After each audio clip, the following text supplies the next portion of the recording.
आदरणीय मंच, भिलाई के सम्मानित नागरिकगण और साथियों, ये विषय गांधी जरूरी क्यों। असल में जिस तरह के समय में हम जी रहे हैं, सारा का सारा सोशल मीडिया, सत्ता का एक बड़ा हिस्सा और मीडिया चीख चीख कर हमें बताने में लगा हुआ है कि गांधी अब तो बिल्कुल जरूरी नहीं है, जब जिंदा थे तब भी शायद जरूरी नहीं थे। सवाल उठाए जाते हैं कि गांधी विभाजन के लिए जिम्मेदार थे और भी जितने तरह के सवाल उठाए जाते हैं। नेहरू से थोड़ा कम जिम्मेदार हैं गांधी, लेकिन बाकी जितने तरह के सवाल उठाए जा सकते हैं गांधी के ऊपर हर तरह के सवाल उठाए जाते हैं। ऐसे में सोचना यह बनता है कि आखिर आजादी के 70 साल बाद या अपनी हत्या के 70 साल बाद विरोधियों के लिए गांधी अचानक इतने प्रासंगिक क्यों हो गए।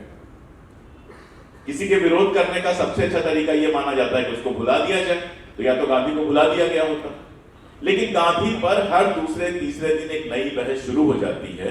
तो यह सवाल उठता है कि आखिर विरोधियों के लिए गांधी इतने जरूरी क्यों। विरोधियों को गांधी की जिस विचारधारा ने गांधी की हत्या की थी, उसको अचानक पिछले 8-10 सालों से गांधी की इतनी याद क्यों आने लगी।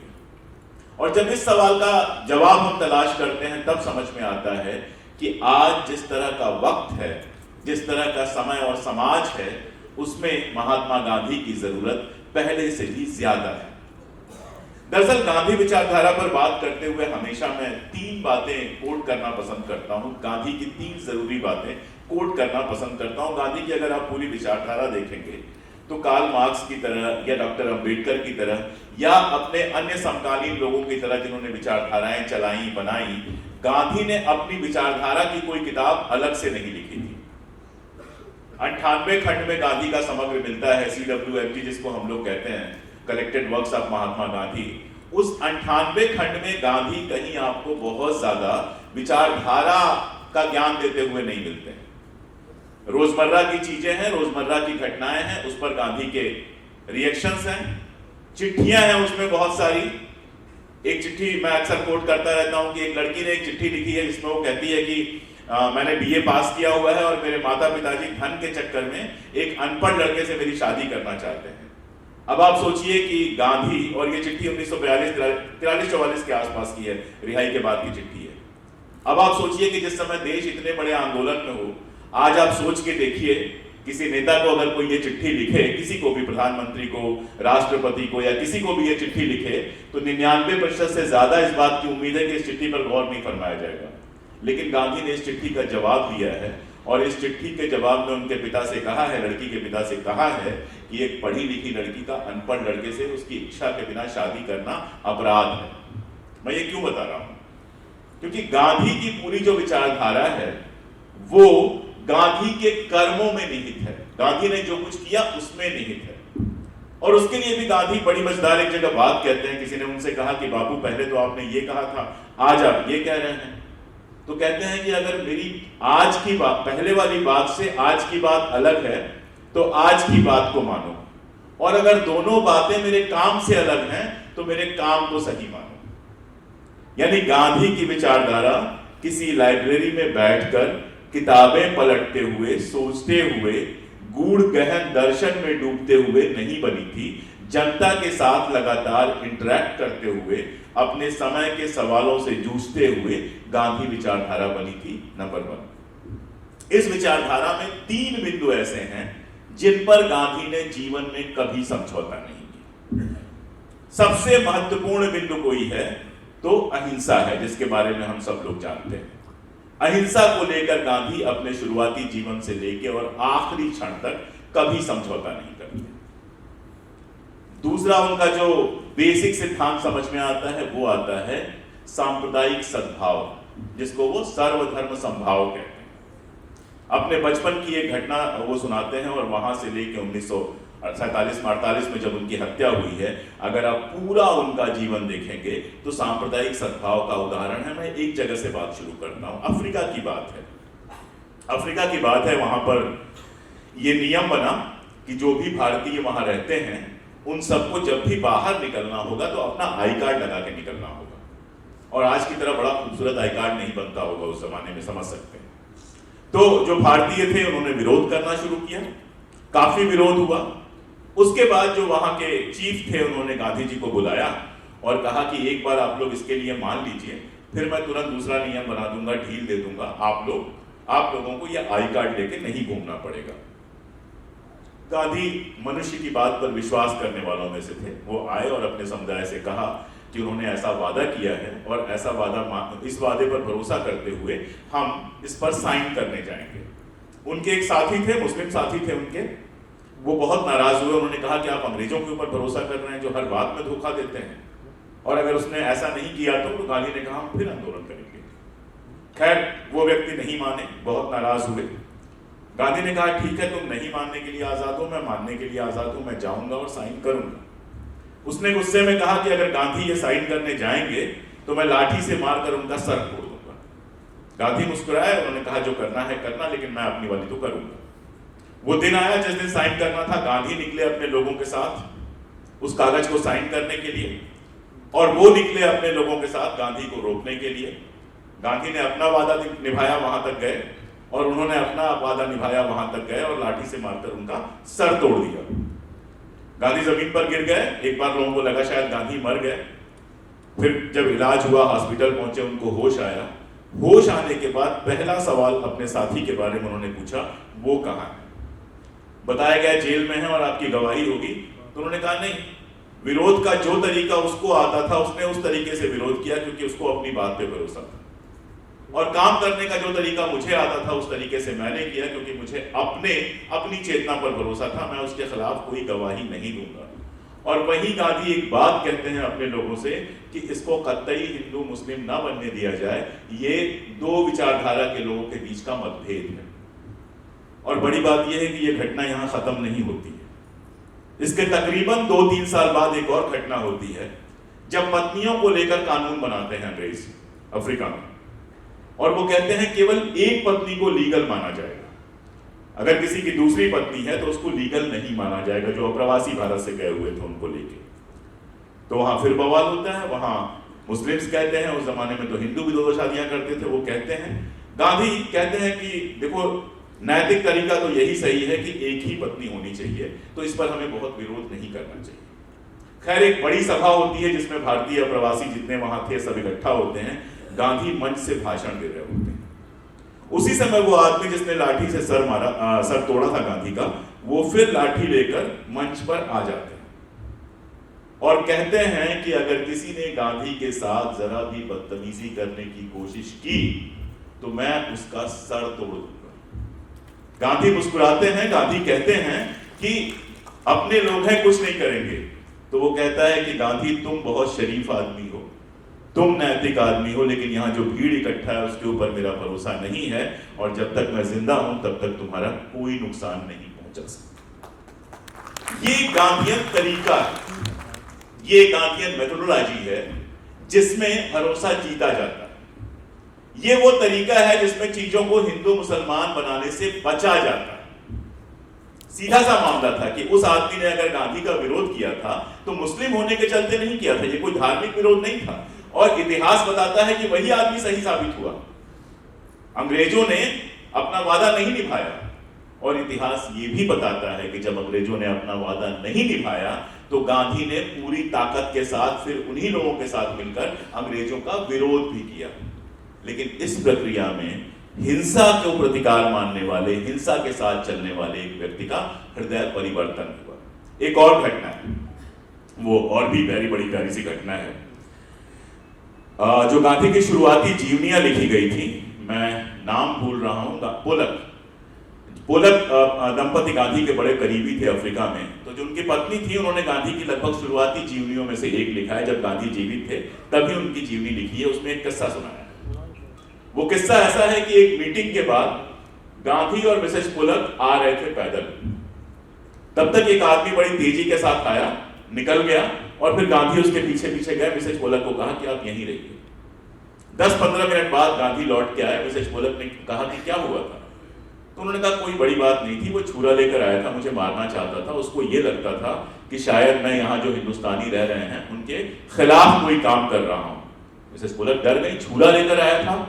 तो गांधी ने कहा नहीं कोई बात नहीं, मैंने उससे बात कर दी, उसको समझा दिया, अब उसके समझ में आ गया है कि मैं जो कुछ कर रहा हूं वो यहाँ के भारतीयों के हित में कर रहा हूं, अहित में नहीं कर रहा हूं, और अब वो चला गया। तो पहली चीज जो मैंने आपको बताई अहिंसा, अहिंसा द्वारा हृदय परिवर्तन की कोशिश, और दूसरी चीज मैंने बताई हिंदू मुस्लिम एकता। इसको लेकर गांधी पूरे जीवन शुरू से लेकर अंत तक अविचल रहे। तीसरी चीज थी अछूत समस्या को लेकर उनकी दृष्टि।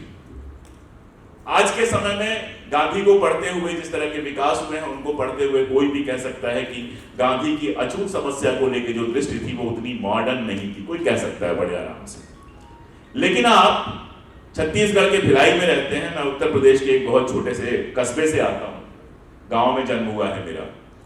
जरा थोड़ी देर के लिए ज्ञान लॉजिक सब छोड़ दीजिए और रियल कंडीशन, वास्तविक जो स्थितियां हैं उनके हिसाब से जरा पीछे लौट के जाइए 1920 में, 21 में, 22 में, 23 में, और उस समय समझिए कि हमारे गांव का ढांचा कैसा रहा होगा, सामाजिक ढांचा।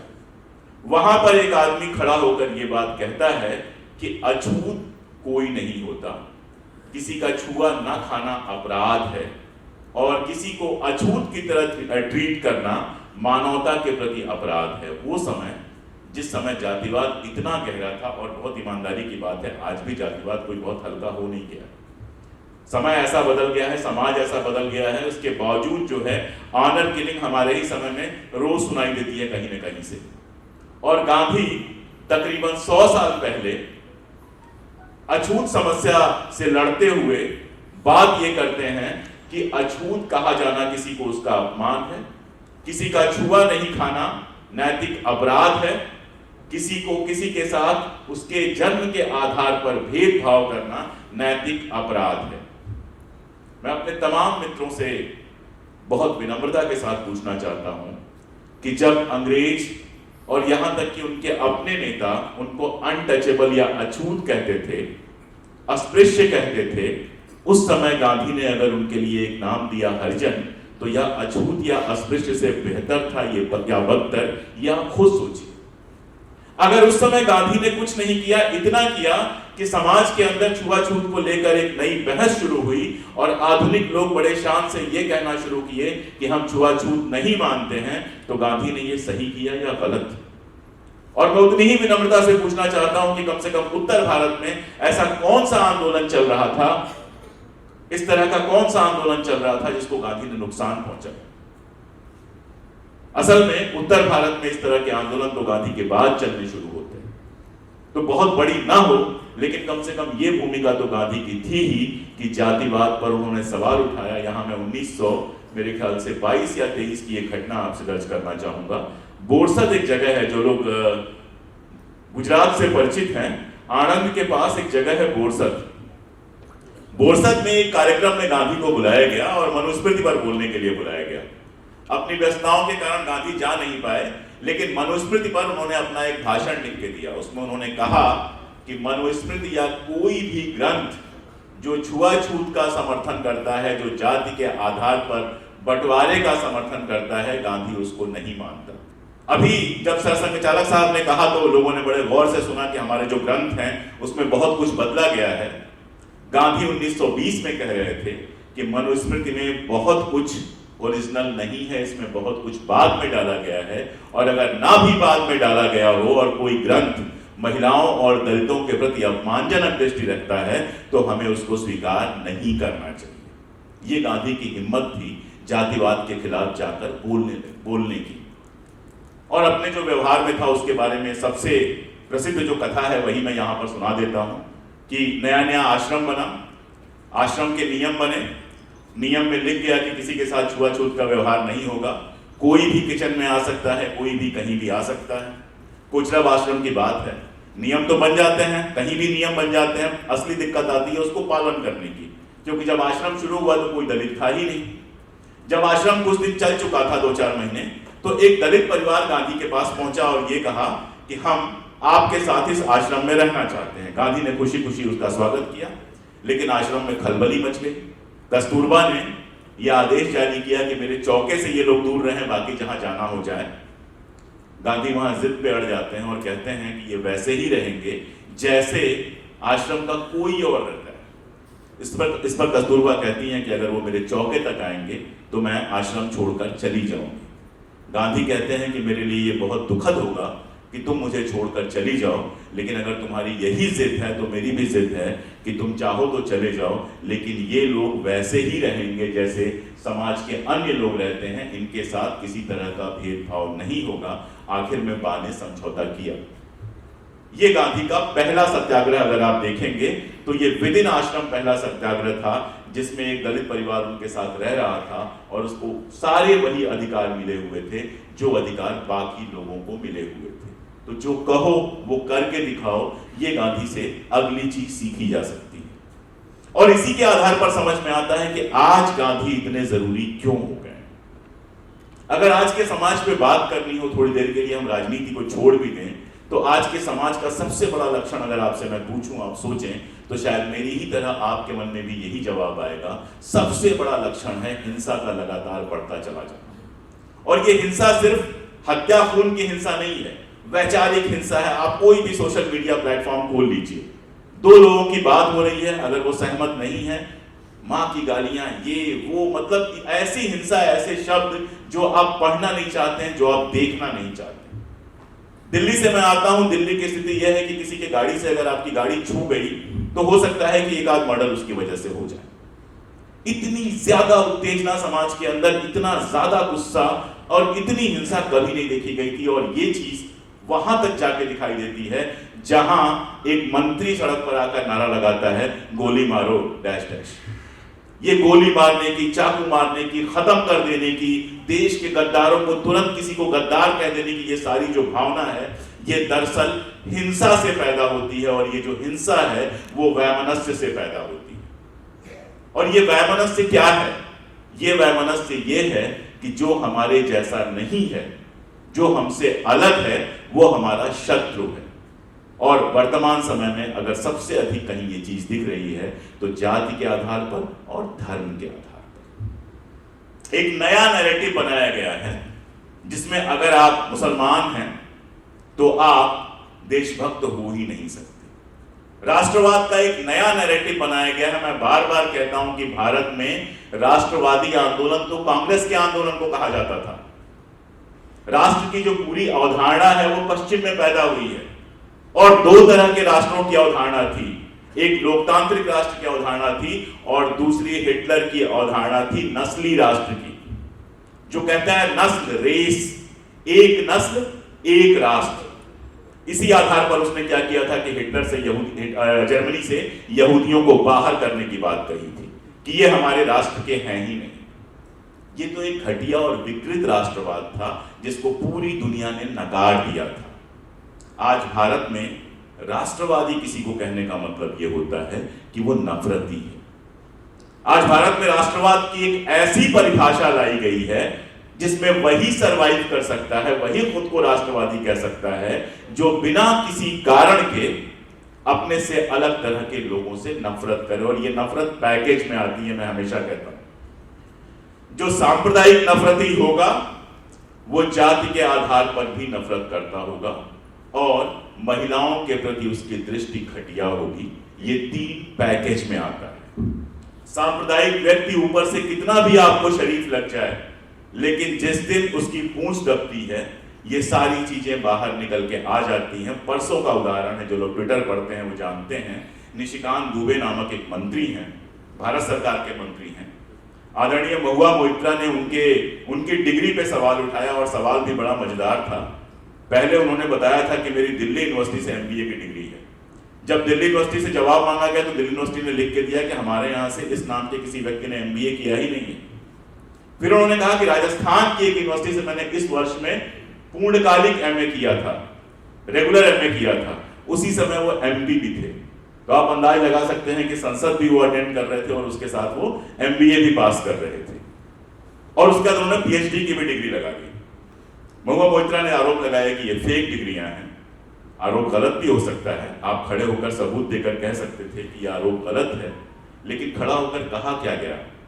पहले तो विकृत मानसिकता और ये सारा कुछ कहा गया और फिर कहा गया कि हम तो वैशाली की नगर वधू का भी सम्मान करते थे, तो कार्यकर्ताओं से अपील है कि इनका सम्मान करें। इसका अर्थ समझते हैं आप? एक महिला के पूरे चरित्र का हनन करने की कोशिश की गई, क्योंकि वो महिला अंग्रेजी में बोलती है, क्योंकि वो महिला पढ़ी लिखी है, किसी के सामने दबती नहीं है, खुल के आके बोलती है। उसके पहले यही सज्जन ढेरों सांप्रदायिक बयान भी दे चुके हैं, और जिस दिन मौका मिलेगा उस दिन जातिवादी बयान भी सामने आ जाएंगे। तो ये मैंने एक उदाहरण लिया था ये बताने के लिए कि हमारे समय में हिंसा जबरदस्त तरीके से बढ़ी है। वो हिंसा सांप्रदायिक नफरत में दिखाई देती है, और सांप्रदायिक नफरत जिन लोगों को लगता है सिर्फ एक धर्म के प्रति है, उनको मैं संबोधित करते हुए कहना चाहता हूं कि सांप्रदायिक नफरत हमेशा पैकेज में आती है। उस पैकेज में जाति के आधार पर नफरत और जेंडर के आधार पर नफरत, यानी महिलाओं के प्रति नफरत विन्यस्त होती है। वो पूरा पैकेज होता है। अब ऐसे समय में मेरे ख्याल से मुझे बहुत डिटेल बताने की जरूरत नहीं है कि गांधी क्यों जरूरी हो जाते हैं। भारत क्या है, अगर एक लाइन में समझने की हम कोशिश करें, भारत क्या है, तो एक तो ज्योग्राफिकल यूनिट है, लेकिन भौगोलिक ज्योग्राफिकल यूनिट से आगे भारत एक विचार भी है, जिसको हम आइडिया ऑफ इंडिया कहते हैं। 1857 से लेकर 1947 की जो आजादी की लड़ाई चली है, क्योंकि मेरा वही क्षेत्र है शोध का, उस पर ही मैं लिखता पढ़ता हूं, वो सिर्फ इतनी नहीं थी कि अंग्रेजों को देश से बाहर कर दिया जाए।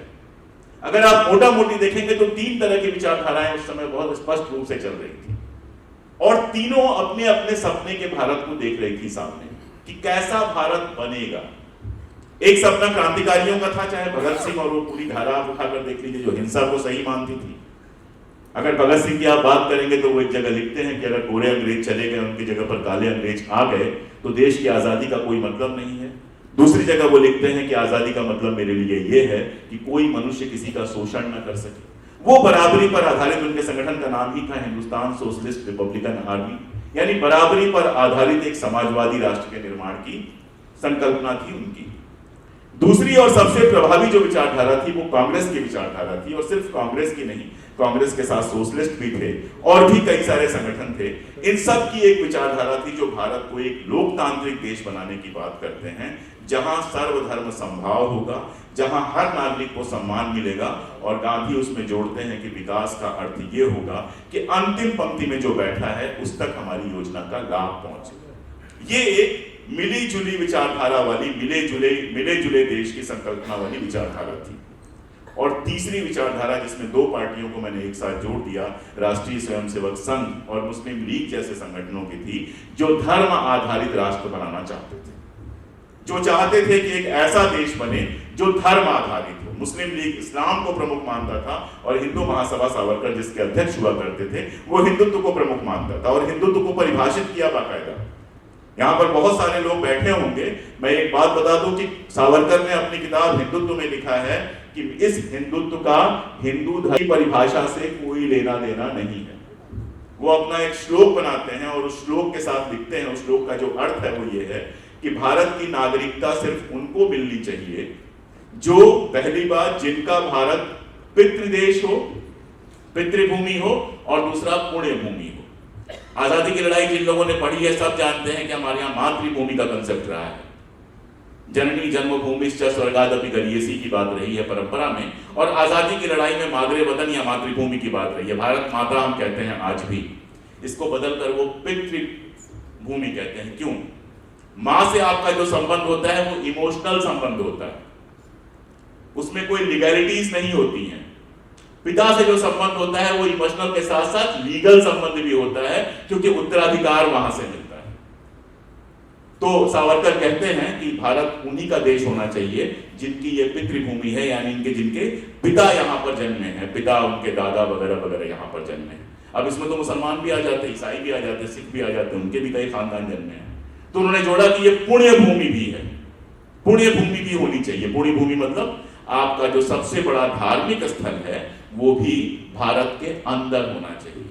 इस एक स्ट्रोक से उन्होंने मुसलमानों, ईसाइयों और पारसियों को इस देश की नागरिकता से वंचित कर दिया। इसलिए हिंदुत्व जो है नागरिकता का दर्शन था, जो मूल रूप से मुसलमानों, ईसाइयों और पारसियों को बाहर करने वाला था। ऐसे ही मुस्लिम लीग की जो पूरी पॉलिसी थी वो मुसलमानों के अलावा दूसरे धर्मों को बाहर करने वाली थी। तो एक तरफ ये विचारधारा थी, दूसरी तरफ कांग्रेस की विचारधारा थी जो सभी धर्मों को लेकर चलना चाहती थी। आप देखते हैं कि आजादी के पहले हमारे पुरखे कांग्रेस की विचारधारा के साथ खड़े होते हैं, मिलीजुली विचारधारा के साथ खड़े होते हैं, और इसका सबसे बड़ा प्रमाण 1946 में मिलता है। मैं इतिहास में बहुत लंबा नहीं जाऊंगा, जब चुनाव होते हैं और हिंदू महासभा को बुरी तरह से ठुकरा दिया जाता है, पूरे देश में 4 या 5 सीट मिलती है और कांग्रेस भारत के लोगों की प्रतिनिधि बनकर आती है। उधर मुस्लिम लीग जो होती है मुसलमानों के एक हिस्से की प्रतिनिधि बन के आती है, उसको पाकिस्तान मिल जाता है। लेकिन भारत की जो संकल्पना थी वो उसी मिले जुले देश की संकल्पना थी जिसके बीच गांधी के उन 3 सिद्धांतों में जिनकी मैं बात कर रहा था, अहिंसा, सर्वधर्म समभाव और जातियों के आधार पर भेदभाव न किया जाए, उसमें बनी हुई थी।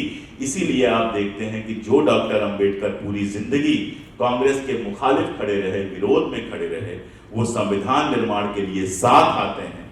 गांधी इस बात पर विशेष दबाव देते हैं कि अंबेडकर को संविधान निर्माण में साथ लिया जाए और हम एक ऐसा संविधान बनाते हैं जिस संविधान में धर्म, जाति और जेंडर के आधार पर कोई नफरत नहीं होती है, कोई भेदभाव नहीं किया जाता है, और दूसरा, जो लोग सामाजिक विकास में पीछे छूट गए थे उनको आगे लाने के लिए आरक्षण का प्रावधान किया जाता है और भी बहुत सारी चीजें।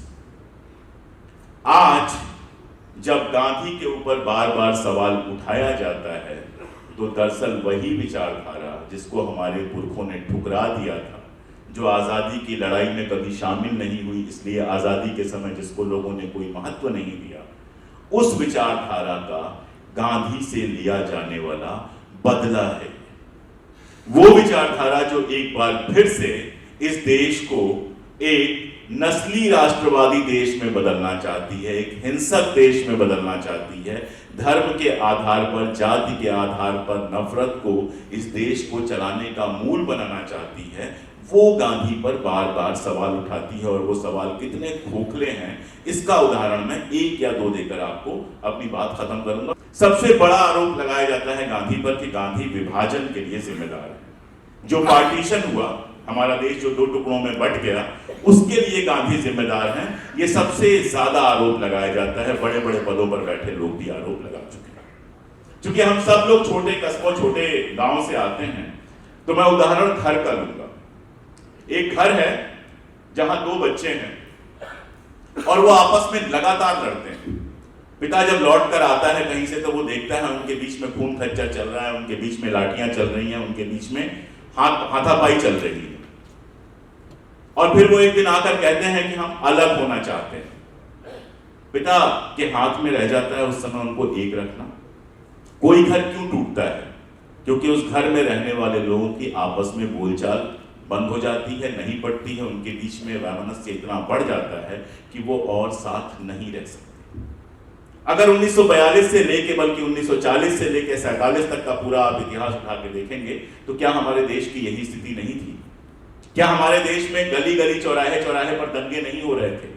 उसके बाद भी गांधी विभाजन के लिए कभी तैयार नहीं हुए। जब सरदार पटेल, नेहरू और बाकी लोगों ने यह फैसला ले लिया, उस समय पटेल ने एक बात, गांधी को पत्र में एक बात लिखी है कि हमारे सामने सिर्फ 2 विकल्प हैं, या तो बंटवारा हो जाए देश का, या यहां पर अनंत काल तक सिविल वार चलता रहे, आपसी युद्ध और दंगे चलते रहें, और उस वार में कौन जीतेगा और जीतने के बाद भी देश की हालत कैसी होगी, इस बारे में कुछ भी कहा जाना संभव नहीं है। इसके बाद भी गांधी लगातार कोशिशें कर रहे थे कि किसी तरह से बंटवारे को टाला जा सके।